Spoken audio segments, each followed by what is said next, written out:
Hermanos, les invito a buscar en la palabra de Dios, en el Evangelio de Lucas, en el capítulo 1. Lucas, capítulo 1, los versos del 39 al 45. Lucas, capítulo 1, del 39 al 45. Dice la Biblia: en aquellos días, levantándose María, fue deprisa a la montaña, a una ciudad de Judá, y entró en casa de Zacarías y saludó a Elisabet. Y aconteció que cuando oyó Elisabet la salutación de María, la criatura saltó en su vientre, y Elisabet fue llena del Espíritu Santo, y exclamó a gran voz y dijo: bendita tú entre las mujeres y bendito el fruto de tu vientre. ¿Por qué se me concede esto a mí, que la madre de mi Señor venga a mí? Porque tan pronto como llegó la voz de tu salutación a mis oídos, la criatura saltó de alegría en mi vientre.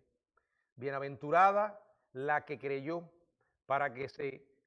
porque se cumplirá lo que fue dicho de parte del Señor. Padre, gracias por tu palabra, gracias porque en ella hablas a nuestras vidas, y ahora nos disponemos, Señor, a escudriñarla. Toma esta porción de la Biblia e ilumina nuestras mentes para entenderla. Llévanos, Señor, según tu promesa, a toda verdad. En el nombre de Jesucristo, amén. Pueden sentarse, hermanos. Bueno, la confirmación de Dios de su promesa a María es el título de este estudio. Dios es fiel, y cuando Dios promete algo, lo cumple. Puede tenerlo por seguro. Dios no solo quiere, sino que además puede. Al inicio de este pasaje, María acaba de recibir de parte del ángel Gabriel un anuncio extraordinario. Iba a ser la receptora de la gracia.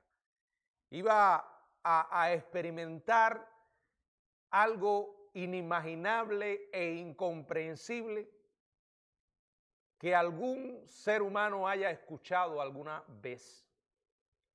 Ella iba a ser la madre del Mesías. Iba a ser la madre del Hijo de Dios encarnado, la madre del Señor Jesucristo. ¿Cómo respondió ella a este anuncio del ángel? Lo hizo con fe, lo hizo con una fe humilde, con una fe obediente, con una fe sumisa. En el capítulo 1, verso 38 dice la Biblia: entonces María dijo: he aquí la sierva del Señor, hágase conmigo conforme a tu palabra. Y el ángel se fue de su presencia. Si pudiéramos describir a María en una palabra, esa palabra ideal, esa palabra abarcadora, sería obediencia, sería sierva. Eso era lo que María representaba. Su vida estaba marcada por la obediencia. Ella confió en que Dios haría exactamente lo que dijo que haría. Aunque María no pidió ninguna señal, Dios, sabiendo lo inquietante y asombroso que era este mensaje para ella, le otorga una de todos modos, quizás para fortalecer aún más su fe en medio del escenario que tenía y el papel que ella jugaba en ese escenario. La señal comunicada por medio del ángel fue otro milagro de concepción que involucraba a Elisabet, su parienta mayor. La narración del Evangelio de Lucas empieza con las historias de dos milagros. Uno en el que participó una mujer mayor, estéril, que ya no estaba en la edad fértil, y el otro milagro involucra a una joven soltera y virgen en su temprana adolescencia. El hijo de la primera, Juan, sería el precursor del Mesías. El segundo sería el Mesías mismo, nuestro Señor Jesucristo. Y hasta este momento, los dos relatos han estado separados. La Biblia nos dice que Elisabet vivía en una región montañosa de Judá, en las cercanías de Jerusalén, mientras que María vivía en una pequeña aldea galilea de Nazaret, como a 90 kilómetros al norte. Pero en este pasaje que nos ocupa en esta noche, vamos a ver las dos historias que se cruzan. Las dos historias se juntan cuando María visita a su parienta Elizabeth. Y la breve descripción que acabamos de leer de Lucas de esta reunión de María con Elizabeth, podemos decir que contiene la confirmación de Dios acerca de la promesa que Dios había hecho a María, de que iba a concebir un hijo siendo aún virgen.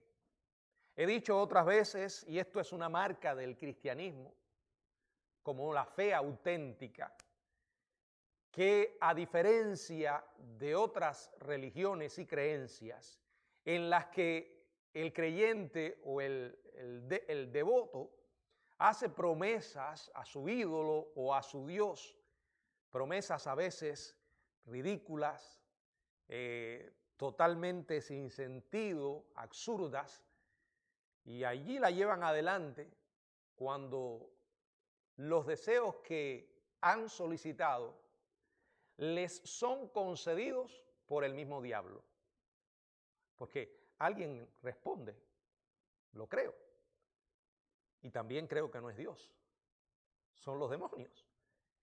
Pero a diferencia de esas religiones, el cristianismo se caracteriza por un Dios veraz, el Dios fiel, y la Biblia está llena de grandes y preciosas promesas.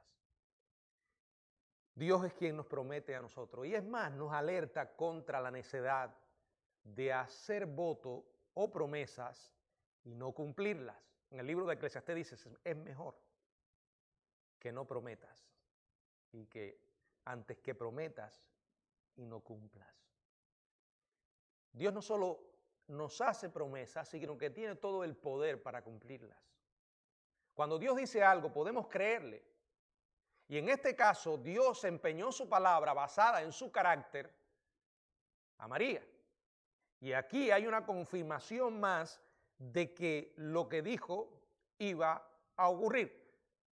No importa que María fuera virgen. Eso no era un problema para Dios.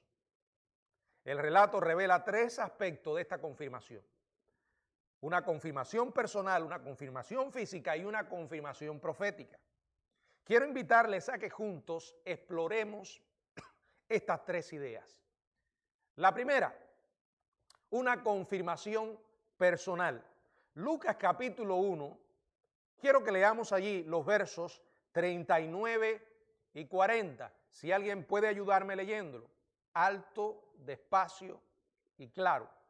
En aquellos días, levantándose María, fue deprisa a la montaña, a una ciudad de Judá, y entró en casa de Zacarías y saludó a Elizabeth. Hasta ahí.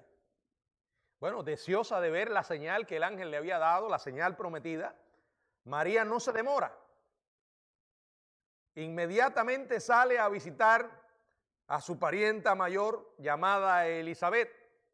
Hay un detalle. El verso 39 comienza con estas palabras o esta frase.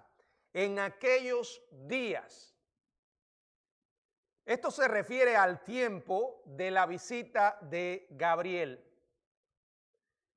El hecho de que María haya ido deprisa, y es señalado por Lucas, indica que inmediatamente dejó todo para hacer el viaje al sur de Judea con el fin de ver a Elizabeth, quien para ese tiempo estaba embarazada y ya tenía 6 meses. Dice el verso 36, y he aquí tu parienta Elizabeth, ella también ha concebido hijo en su vejez, y este es el 6º mes para ella, la que llamaban estéril. Esa frase final es como un recordatorio de que no hay obstáculo demasiado grande para Dios. No hay gigante que Dios no pueda vencer. Lo que tú y yo no podemos, Dios lo puede. Y no importa lo imposible que parezca. Puede haber algo más imposible que dar vida a un muerto. Y Dios lo hace. Puede haber algo más imposible que darle vida espiritual a un muerto espiritual. Y Dios lo hace. Él y solo Él puede hacer esto. Ahora, se queda allí, va y dice la palabra que se queda con ella 3 meses. En el verso 56, y se quedó María con ella como 3 meses. Después se volvió a su casa. Es evidente, hermanos, que María regresó a casa alrededor, acuérdense, 6 meses más 3, son 9. Ella regresa a su casa alrededor de la época del nacimiento de Juan el Bautista. Verso 57, cuando Elizabeth se le cumplió el tiempo de su alumbramiento, dio a luz un hijo. Ahora, viajar a la montaña de Judá, cerca de Jerusalén, le habría tomado a María aproximadamente 3 o 4 días. Era un viaje peligroso para una muchacha de su edad, además de ser sumamente extraño, en una cultura que protegía con muchísimo cuidado a las jovencitas. Y en el caso de María era una adolescente prácticamente. Además, aunque la Biblia en ninguna parte menciona el momento exacto de su concepción, podemos creer que María, en el momento en que hace este viaje, ya estaba embarazada. Algunos han especulado acerca de la razón que tenía María para este viaje. Algunos han sugerido que lo hizo para tratar de ocultar su embarazo. Pero este no habría sido evidente tan poco tiempo después de la concepción. Y si vamos a pensar que esa hubiera sido la intención de la joven, no tiene, menos sentido tiene que haya regresado a la casa 3 meses después que su condición ya comenzaba a ser tan obvia para otros. También es dudoso que en esta época José fuera consciente de que María estaba embarazada. Mateo ofrece el relato de la conciencia de José en el capítulo 1, verso del 18 al 25. El relato de la conciencia de José acerca del embarazo de María, la reacción que tiene y la visita angelical. Ahora, se desconoce la ubicación exacta de la ciudad, o mejor, para llamarla más adecuadamente, la aldea de Judá, donde vivían Elizabeth y su esposo, ¿quién? Zacarías, ¿se acuerdan? El sacerdote. Aunque una tradición del siglo VI la ubica aproximadamente a 8 kilómetros de Jerusalén. Después que llega allí, María entra en la casa y saluda a Elizabeth. ¿Cómo lo hace? En el verso 41 dice, y aconteció que cuando oyó Elizabeth la salutación de María, la criatura saltó en su vientre y Elizabeth fue llena del Espíritu Santo. Luego el verso 44 nos ofrece el detalle de algo extraordinario que ocurre con la criatura que estaba en el vientre de Elizabeth, porque tan pronto como llegó la voz de tu salutación a mis oídos, la criatura saltó de alegría en mi vientre. Esto fue un milagro, porque es imposible que un bebé en esas condiciones entienda lo que está sucediendo. Fue un milagro que estaba mostrando la soberanía de Dios en medio de todo este proceso. Eran como recordatorios, confirmaciones de que la mano de Dios estaba en el asunto. Recuerden que lo que estaba desarrollándose era el plan redentor de Dios. Ahora, a diferencia de los breves y hasta informales y hasta frívolos saludos que hoy tenemos unos para con otros, un saludo en el antiguo cercano oriente era un suceso social extenso, era todo un proceso, implicaba un largo diálogo. Fíjense las diferencias culturales. Hay un ejemplo en la Biblia, en el Antiguo Testamento, que está en Éxodo capítulo 18, verso del 7 al 9, y es el encuentro de Moisés con su suegro Jetro. Y es un ejemplo que ilustra tales saludos. Éxodo 18, del 7 al 9, si alguien puede leerlo.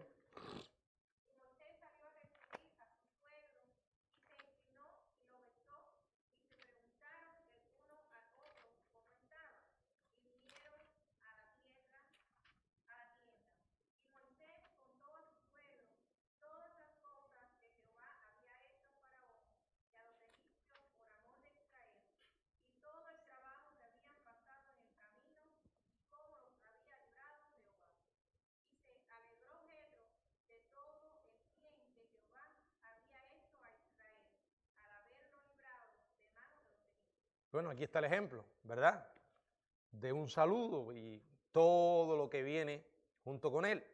Ahora, de igual modo, María y Elizabeth se encontraron, se saludaron y tuvieron todo el protocolo de conversación. O sea, compartieron una con otra, todos los detalles maravillosos relacionados con sus historias. Sin lugar a dudas, Elizabeth le debe haber contado a María los acontecimientos que culminaron con su embarazo, empezando allí con la aparición de Gabriel en el templo a su esposo Zacarías. María igualmente debe haberle relatado la historia de la aparición del ángel poco tiempo antes. O sea, hay ciertas similitudes en ambos relatos. Similitudes que están acá, que ya leímos, y creo que ambas, al contarse las historias, se habrán emocionado y se habrán sorprendido que el Mesías, el tan largamente esperado Mesías, estaba a punto de llegar. Y que Dios, el Dios soberano, el Dios vivo, el Dios de Israel, había elegido a estas dos prácticamente desconocidas mujeres para que fueran las milagrosas portadoras de ambos hijos. Esto estuvo como un tema de conversación y de saludo. Me imagino que María también le debe haber contado a Elizabeth todo lo que había ocurrido con ella, especialmente porque Elizabeth era la única persona que María tenía para poderle contar la historia y que la creyera, porque ella misma estaba en el proceso de experimentar un milagro similar. Otros que habrían escuchado la historia o habrían visto el relato de la joven como un intento de encubrir una conducta inmoral sexualmente y que en realidad tratara de evadir la responsabilidad por ese embarazo con una historia absurda e increíble. Incluso José, que la conocía bien, no creyó el relato de María hasta que el mismo ángel le habló, le compartió la verdad, porque él, dice la palabra, que estaba pensando dejarla. Cuando Dios mismo interviene, claro, era la única manera en que José iba a aceptar la historia. Por tanto, el texto no revela lo que en todo caso María le dijo a José, ni tampoco qué le contó a su familia, qué le contó a sus amigos. Solo dice lo que ella le contó a su parienta Elizabeth. Y quizás se sintió que podía hacerlo porque ella, repito, estaba experimentando algo similar, aunque no era la obra del Espíritu como María, pero una mujer estéril y de edad avanzada que pudiera ser madre era todo un milagro. Ahora, oír el relato de Elizabeth y viendo más la condición de esta, también confirmó a María que Dios estaba en el asunto y que iba a hacer lo que dijo que haría. Ahora quiero que veamos la confirmación física. En el verso 41, la primera parte dice, y aconteció que cuando oyó Elizabeth la salutación de María, la criatura saltó en el vientre. Luego en el verso 44, porque tan pronto como llegó la voz de tu salutación a mis oídos, la criatura saltó de alegría en mi vientre. La confirmación que María recibe al hablar con Elizabeth vuelve a ser reforzada de una manera extraordinaria en algún momento durante esta prolongada conversación, en medio de la salutación, sin duda después de que María le volviera a contar las palabras que le dijera Gabriel, dice la Biblia que la criatura que estaba en el vientre de Elizabeth saltó. Es evidente que esto no fue un movimiento normal del bebé. Esos movimientos que probablemente haya sentido en la matriz con frecuencia como una mujer embarazada. No, esto fue un milagro, no fue una casualidad, porque ocurrió precisamente cuando María entró allí y la saludó. La exclamación de Elizabeth a María, tan pronto como llegó la voz de tu salutación a mis oídos, la criatura saltó de alegría en mi vientre. Yo creo que Dios adornó este escenario con un milagro para fortalecer la fe de todos o de las dos involucradas. El movimiento del bebé no fue típico y familiar, sino uno que ella identificó con el gozo de la venida anticipada del Mesías. Esta vida nacería para ser el precursor, como ya vimos en Lucas capítulo 1, si alguien puede leerlo, verso 17.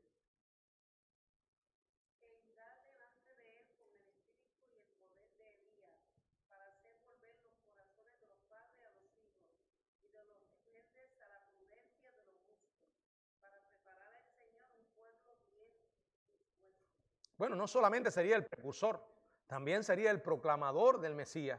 En Lucas capítulo 3 encontramos a Juan en acción. En los versos del 4 al 6 dice, como está escrito en el libro de las palabras del profeta Isaías que dice, voz del que clama en el desierto, preparad el camino del Señor, enderezad sus sendas, todo valle se rellenará y se bajará todo monte y collado, los caminos torcidos serán enderezados y los caminos ásperos allanados, y verá toda carne la salvación de Dios.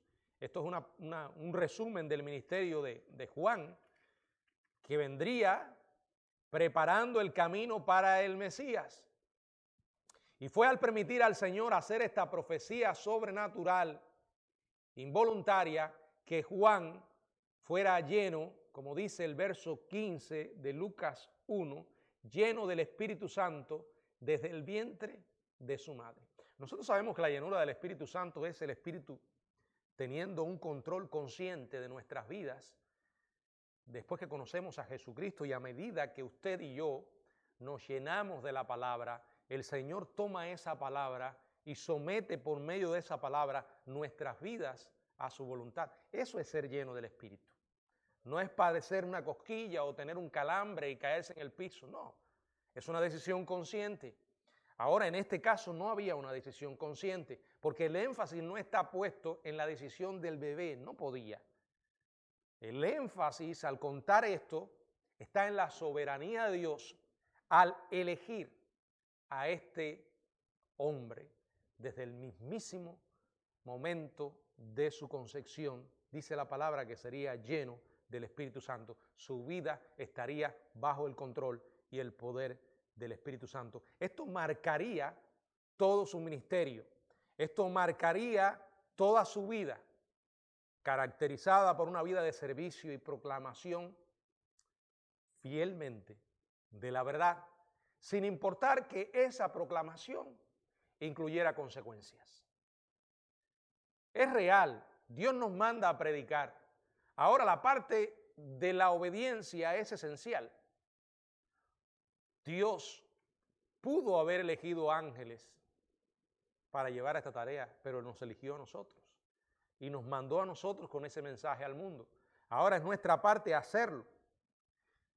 Es nuestra parte hacerlo y hacerlo fielmente. Si lo hacemos fielmente, hay un costo. El costo del discipulado, la obediencia. Porque el diablo no tiene interés en acallar la mentira. Cada vez que se levanta un proclamador de mentiras, eso no es un problema para Satanás. Está convirtiéndose en un agente de él, o es un agente de él, para apartar a las personas del conocimiento de la verdad. Pero cuando alguien proclama fielmente el mensaje de Dios, sí es un problema para el diablo. Y él va a hacer todo lo que pueda para impedir esa proclamación. Y muchas veces el costo es el rechazo, la persecución y a veces hasta la violencia. Una violencia que puede culminar en muerte. La vida de Juan ilustra esto. Este hombre se negó a mirar en otra dirección cuando ante él estaba un político corrupto, inmoral, le presentó lo que Dios decía y ustedes conocen el precio que tuvo que pagar. Ahora, si usted dice conocer la verdad pero no la proclama, usted se va a llevar de maravilla con la gente que no conoce a Dios. Así hay cristianos. Cristianos que dicen conocer a Cristo pero no hablan de Cristo. Cristianos que han sido salvos por el Evangelio pero no proclaman el Evangelio. Y algunos se excusan con la cuestión de que no, yo prefiero vivirlo. Sí, el Evangelio es un mensaje, es un cambio de vida que indiscutiblemente se debe vivir para ejercer una influencia poderosa en un mundo que no conoce a Dios. Y a veces esto permite que la gente sea más receptiva o sienta curiosidad por conocer el mensaje. Pero el Evangelio es un mensaje que hay que entregar. Y eso implica hablar. Una persona no se va a salvar simplemente por ver su vida. No, puede que su vida despierte curiosidad, pero esa persona tiene que oír el Evangelio. ¿Cómo oirán si no hay quien les predique? Así que la fe es por el oír. Usted tiene que hablar. No, pero yo no sé cómo hacerlo. Bueno, de la única manera que usted no tiene nada que decir es que no haya ocurrido nada en su vida. Pero si nació de nuevo, tiene un mensaje para entregar y tiene que hacerlo con fidelidad. Puede que la gente lo reciba de una manera receptiva y es una maravilla cuando alguien abre su corazón a Cristo en la medida en que escucha el Evangelio. También es triste cuando alguien cierra su corazón y le rechaza, pero no es un problema de esa persona con usted, no lo tome personal. Es un problema y un problema grande que tiene con Dios. Ahora, le van a rechazar. ¿Por qué? Porque el mensaje del Evangelio expone la verdadera naturaleza del hombre. ¿Quién realmente es el hombre? Uno de los puntos del Evangelio es proclamar la verdad de que todos somos pecadores. Y eso resulta extraño en estos tiempos en que la gente se cree que es buena y en que Todo está diseñado para que la gente siga viviendo en su propio engaño. Esta semana estaba mirando el website de una iglesia metodista. Me llamó la atención por algo que sucedió, pero bueno, cuando entré en el website de esa iglesia, busqué lo que creían y los ministerios, me llamó la atención los distintos ministerios que tenía. Y de pronto, dentro de los ministerios, había uno LGTBQ, eso. Y yo dije, bueno, déjame ver, porque el evangelio es para todo el mundo. Y nosotros le predicamos a todo el mundo. Pero lo que me llama la atención es que en esa iglesia no había un ministerio para los adúlteros, no había un ministerio para los fornicarios, los mentirosos, pero sí estaba el ministerio para esto. Y allí me metí, había un video de bienvenida de una de las pastoras. Y de pronto escucho a aquella mujer diciendo, esta es una iglesia inclusiva. Esta es una iglesia, tal vez tú hayas tenido experiencias desagradables yendo a otras iglesias, pero esta es una iglesia que te ama. Y no solamente eres bienvenido, sino que además te afirmamos tu vida. Tú no eres un error. Yo decía, ¿pero qué es esto? No, increíble. Si usted se pone a decirle todo eso a todos los pecadores, ya usted no está proclamando el evangelio. No es un problema con un grupo específico de personas. El problema es que todos somos pecadores. Todos. Y todos tenemos que arrepentirnos. Pero absolutamente nadie tiene el derecho a excluir a alguien de una condición pecadora si el Señor llama a su vida y a su estilo de vida pecador. Cualquiera que llegue a esa iglesia llega engañado. Engañado.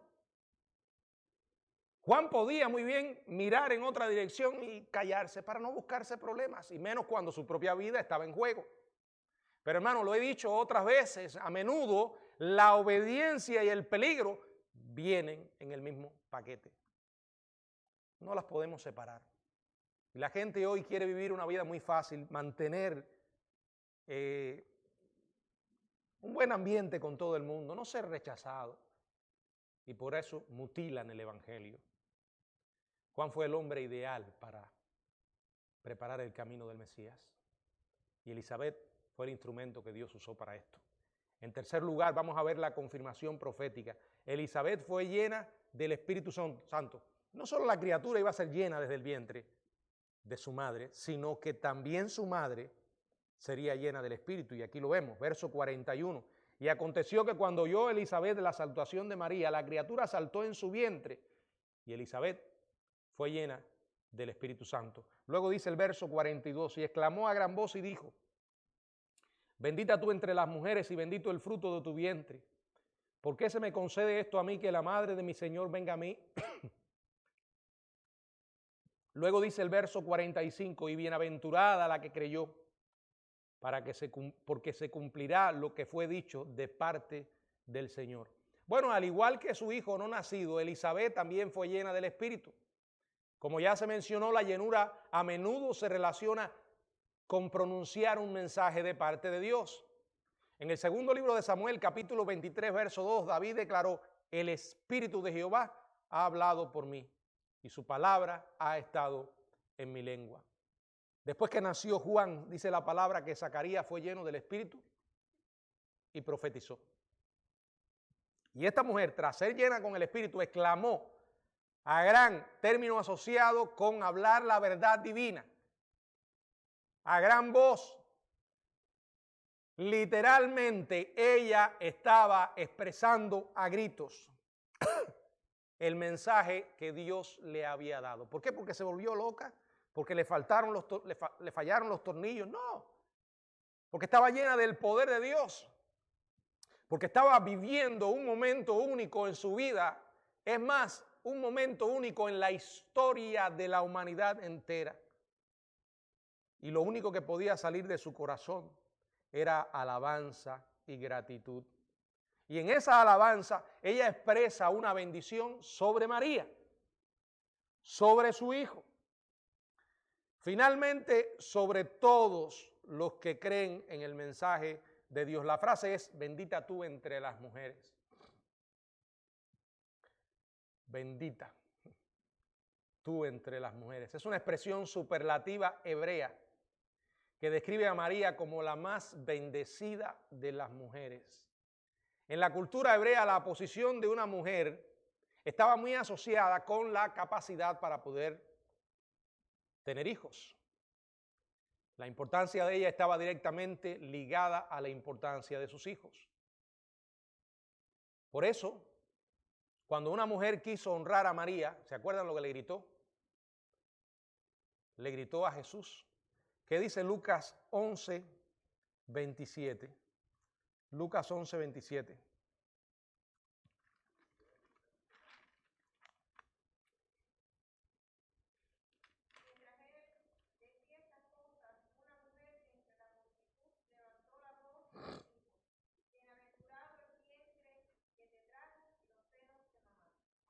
¿Y qué le dijo Jesús?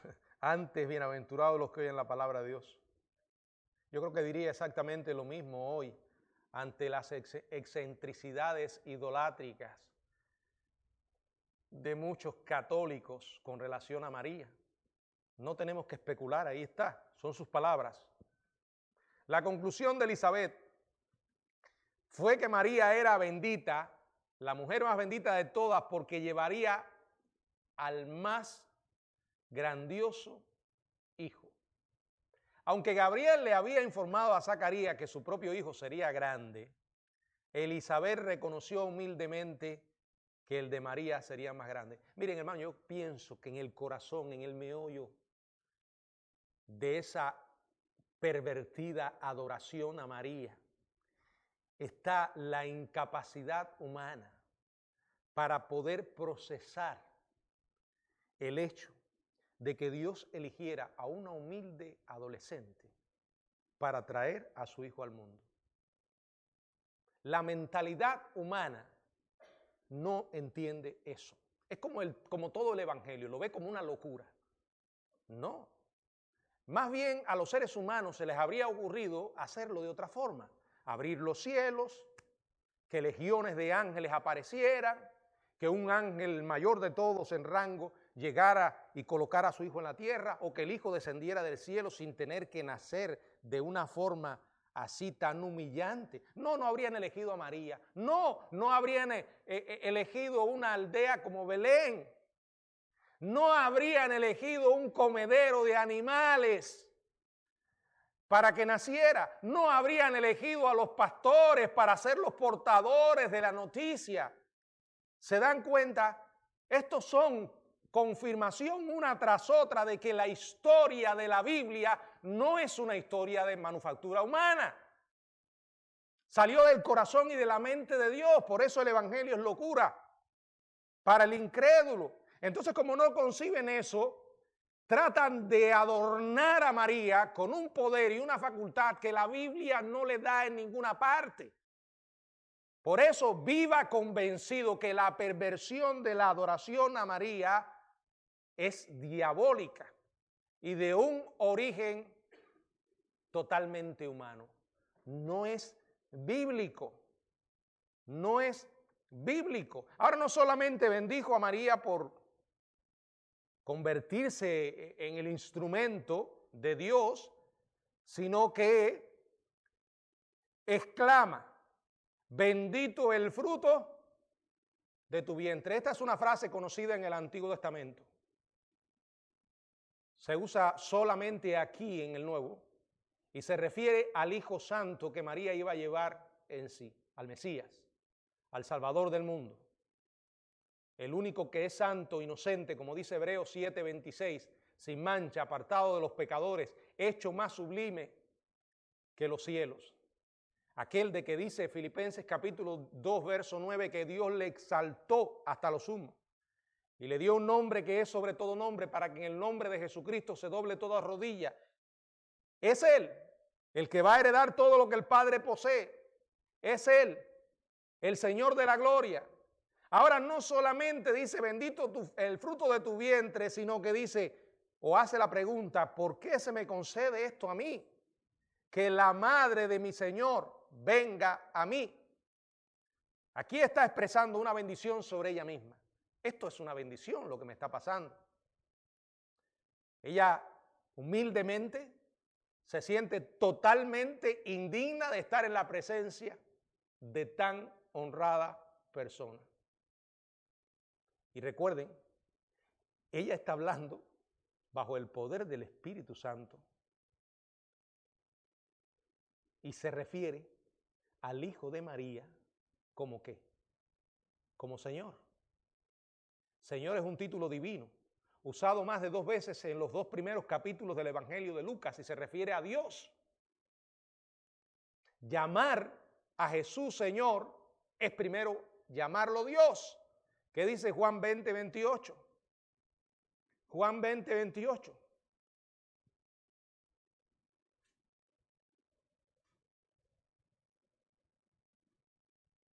Entonces Tomás respondió y le dijo, Señor mío, Dios mío.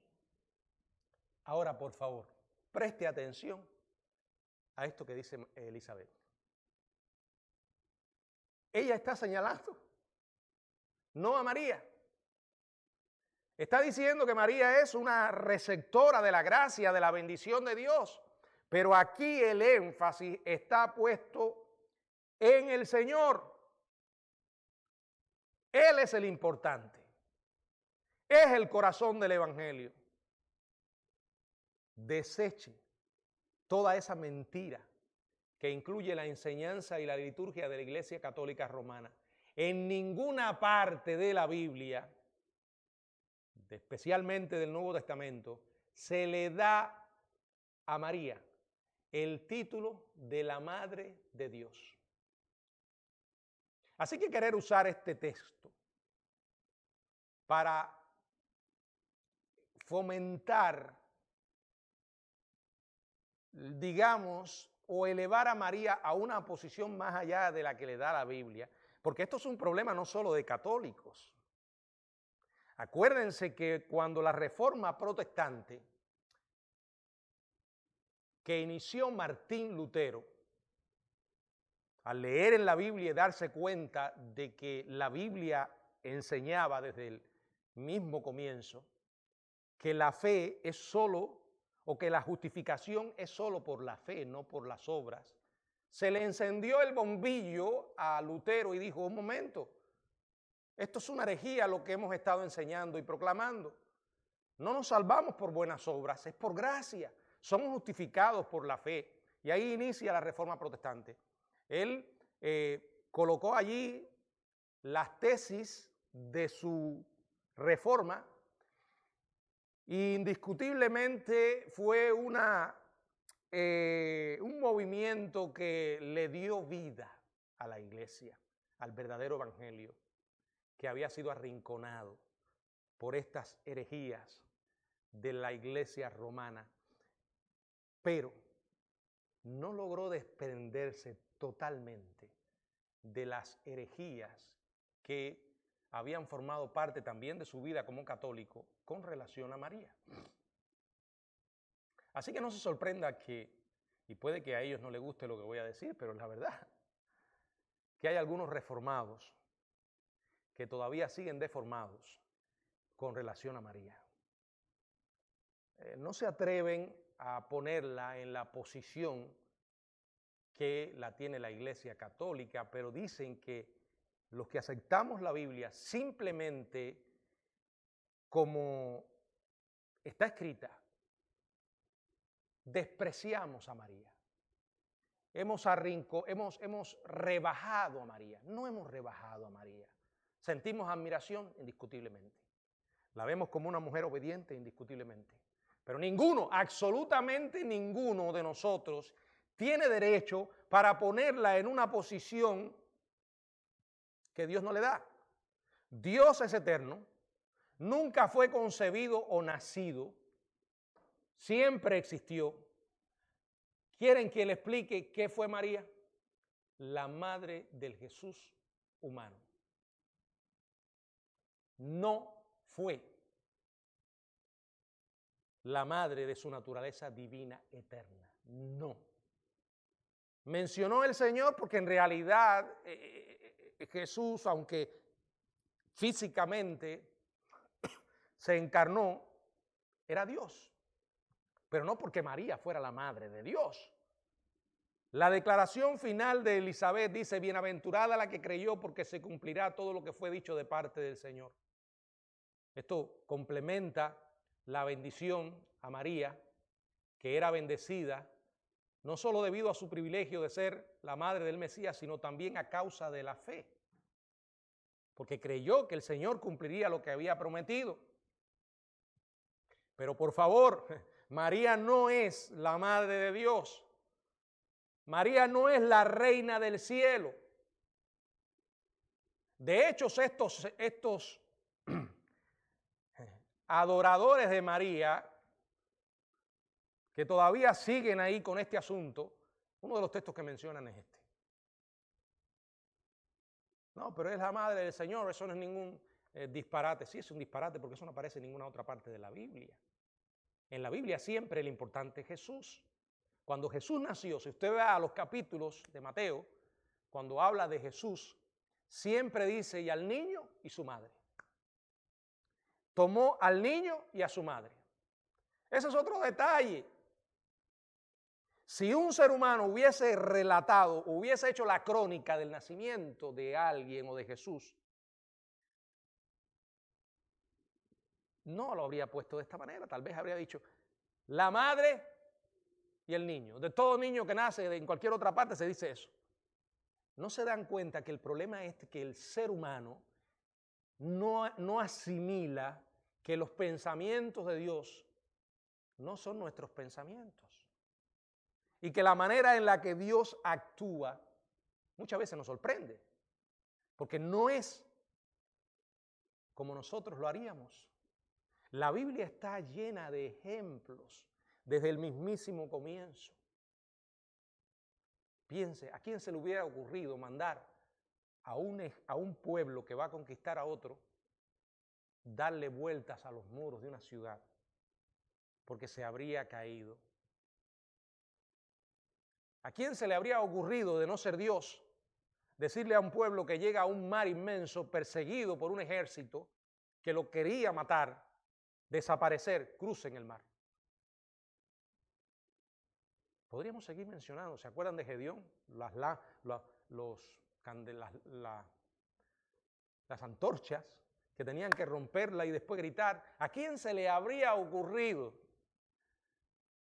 enfrentar a un gigante con una honda y unas pocas piedras lisas, de no haber sido a alguien que fuera en el nombre de Jehová de los ejércitos? No podemos hacer que la Biblia se convierta en un producto humano, porque ya la Biblia fue escrita, ya está su palabra, y los pensamientos de Dios son diferentes a los nuestros. No es la madre de Dios, no es la reina del cielo, no representa ningún papel en la redención de los pecadores. Es más, no intercede por nosotros en sus oraciones. No, la Biblia no dice que la gente en el cielo esté orando, y si lo estuvieran haciendo, pudieran orar por nosotros. Créanme, eso no va a cambiar en nada la relación de Dios. Dios no se va a mover porque en el cielo estén orando por nosotros. No, eso no lo dice la Biblia. Ni dice que María está orando, intercediendo. Hay un silencio total al respecto. Pero sí es un modelo a imitar, sí, de fe, de humildad, de sumisión. Es un ejemplo para todos nosotros de cómo responder de manera obediente, gozosa y en adoración a la palabra de Dios. Esa es la María en la que nosotros creemos. Esa es la María de la Biblia, no la María inventada por los hombres. Y allí, en eso, radica su verdadera grandeza. La Biblia enseña que Dios es celoso. Y por eso querer poner casi en el lugar de Dios a un ser humano es una blasfemia. Y es un ataque directo contra el Evangelio de Jesucristo. A veces me encuentro con algunos católicos que inmediatamente quieren tocar el tema. Una vez estaba predicándole a una persona y llegó un católico a la conversación, supe porque interrumpió la conversación, yo no estaba hablando con él, pero interrumpió e inmediatamente me dice, ustedes no creen en María. Ese día se me ocurrió algo curioso, yo quería dejar la conversación, pero el tipo seguía. Y le dijo, ¿quién te dijo a ti que nosotros no creemos en María? Se me quedó así. Dígole, pero nosotros creemos, sí creemos que María existió, que fue una mujer usada por Dios para que Jesús naciera. Creemos lo que dice la Biblia, que fue un ejemplo de obediencia, de humildad, de sumisión a la voluntad de Dios. Así que creemos que sí, María existió. Ahora, ¿creemos que María es la mediadora? No. ¿Que es la reina del cielo? No. ¿Que fue concebida sin pecado? No. Eso no está en la Biblia. Si María fue concebida sin pecado, entonces la Biblia es mentira. ¿Por qué? ¿Se dan cuenta de las implicaciones de semejante herejía? Entonces Pablo se equivocó, Pablo mintió. No todos somos pecadores. No. Que María no tuvo hijos después de tener a Jesús también es un disparate. Vayamos a la palabra. Hay un solo Dios y un solo mediador entre Dios y los hombres. Nadie se va a salvar por creer en María.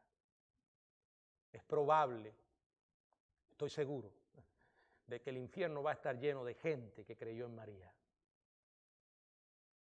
La salvación solo viene por Jesucristo. Y Él lo dijo claramente, a menos que ustedes crean que yo soy, en vuestros pecados moriréis. Él no dijo, a menos que ustedes crean en mi madre, no, en mí. Y ellos dicen, no, nosotros no la adoramos, la veneramos, pero en la práctica le roban la gloria a Dios y desplazan a Jesús del lugar que la palabra le da a Jesús.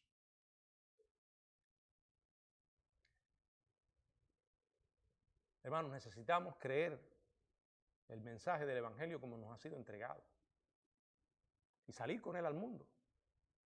Y si te encuentras con alguien que tiene una religión pero no tiene un Salvador, dile la verdad. Escúchame esto, Jesús es el camino, la verdad y la vida. No puedes ir a Dios si no es por Jesús. No, que María. No, mira lo que dice la Biblia. A mí no me interesa lo que tú pienses o lo que te han enseñado. Yo creo esto. Al final, si tú quieres seguir creyendo eso un segundo después de que te mueras, vas a comprobar lo equivocado que estabas. Que Dios nos ayude a poder entregar este mensaje con la misma fidelidad que lo entregó Juan y que no nos apartemos ni un milímetro del mensaje salvador, porque ese es el único que puede cambiar y transformar vidas. Que el Señor nos bendiga.